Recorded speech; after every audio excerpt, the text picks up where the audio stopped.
Last week, Maharishi said that he will train leaders to, quote, put natural law, the light of God, into the field of administration. I have two questions. If, as Maharishi has said, natural law already governs everything in the universe, then isn't natural law already governing humans and human governments? And if it is not, what will Maharishi teach these leaders to accomplish it? Natural law is governing. Absolutely, all government is done by natural law. Only the governing of natural law has gone in the background of human awareness. And human administration has become primary, and the cosmic administration has become secondary. It's there.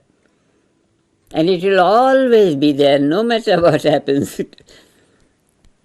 Natural law, there can be nothing beyond natural law. Only whether it is primary in the human awareness or it remains secondary in the human awareness. The example will be the sap in a tree is always there. Whether the gardener nourishes the sap or the gardener runs after watering the roots and branches and flowers. Primary should be primary. Primary is the reign of natural law, the rule of natural law. But that rule of natural law has become secondary or even third level of importance, even no level of importance. Human awareness has drifted from it. Even when it is raining. Even when it is raining, it is governing all aspects. But it has gone in the background of human knowledge, that's all. That means the treasury is there, only it has gone out of awareness of the owner. And when it is out of awareness, then the owner is not able to derive maximum out of it. That is the difference. There is nothing new that I will be teaching to them. The old thing which they have forgotten, we take their awareness to that and see this is how the sun is being governed by someone, the moon is being governed by someone, the oceans being governed by someone. Huge, enormous galactic weight of the earth running in this space, huge. Who is getting it done? Someone must be getting it done. Only that power, enormous power, which eventually is found and will always be found within the awareness of everyone, has become secondary, third grade, is forgotten. So it's a matter of remembering that which has been forgotten. Secondary. The treasury was there, but one has forgotten about it. Forgetting, one doesn't get the sufficient amount of help from there. That's all. So what I'll be teaching to them, in reality, nothing. But in reality, everything. Because in reality they have forgotten, they don't know what cosmic means, what natural law means. It's all forgotten, not known. Not that it's a new thing. What science does, it just uncovers things that have become out of sight, that's all. Science is not creating anything, it's just uncovering, bringing to memory in order to make use of it spontaneously in daily life. So that is the picture, huh? I completely accept with great pleasure the challenge that has been thrown in this question, but it's a great delight to dwell on it with all our friends in the world.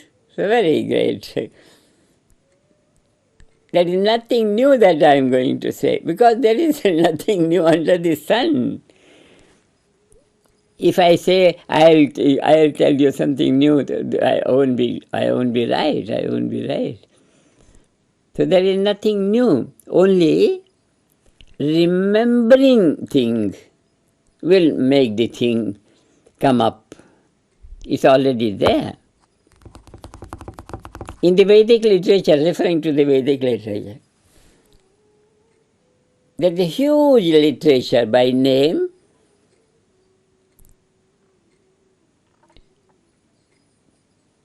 Puran, Upapuran, another set of literature, Smriti, Upasmriti. So Upasmriti is nothing new, only it has gone on the background, so it has become Up. Yeah, in the case of everyone, consciousness is the basic value of the physical body. Only the body has become primary and the basic value consciousness has become secondary. Becoming secondary does not mean it has disappeared. No, it's there.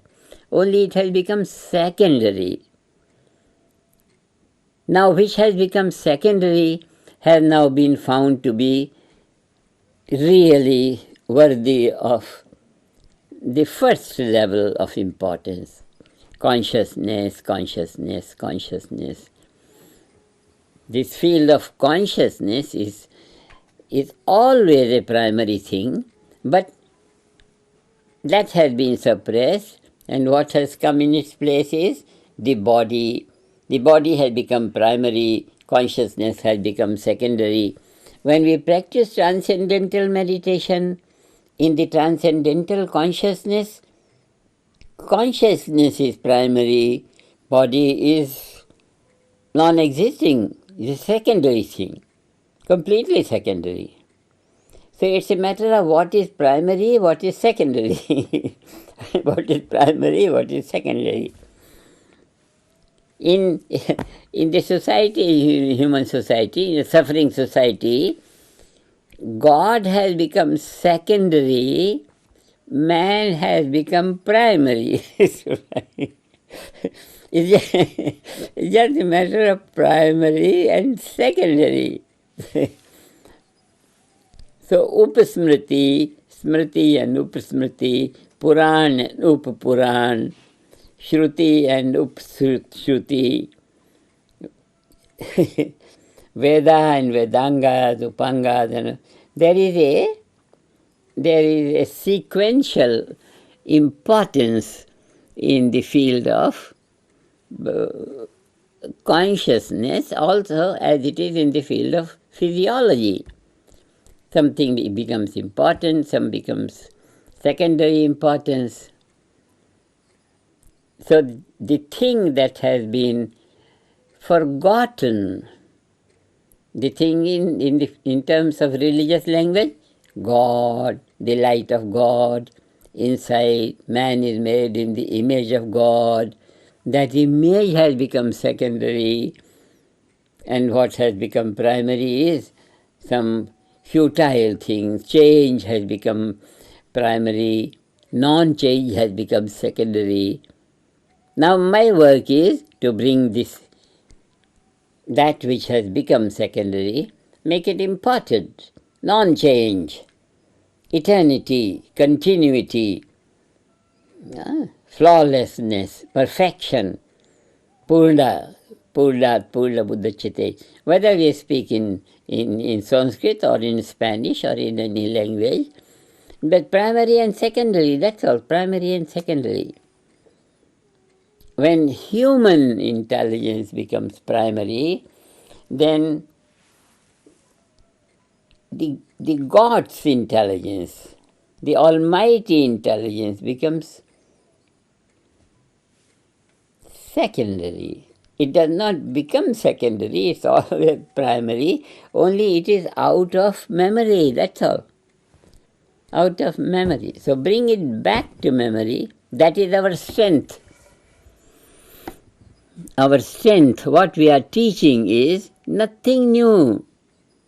Only we say close the eyes and let your mind get into transcendental consciousness and you will find a new world there, and it's so beautiful and so enormous, so invincible, so almighty, so fulfilling, everything like that, like that. So it's there, completely open to it, and we are grateful to our tradition of Vedic masters that have given us such a simple, straightforward, very easy, natural way to open the door. There is no door even. You don't have to knock the door. You just walk in. But you have to walk in to get into that garden.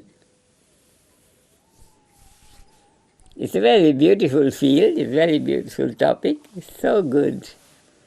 So good to talk about it, so good to handle it. Huh? It's very beautiful.